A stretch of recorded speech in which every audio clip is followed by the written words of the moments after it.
Hey guys, let's see how to charge the H88 camera. You just need to have a USB cable and then you connect to the camera. So just come here and open this rubber flap and you can see a USB-C connector. It's a USB-C cable that you have to use and connect here. And then you can connect to a charger or even to a computer. Let me just connect here to my laptop. Then you're gonna see the LED here. It changes to pink.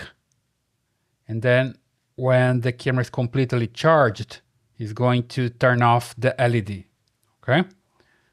You can also use something different, like for example, a power bank, like so. Then you just grab the cable, again, USB-C, connect it here.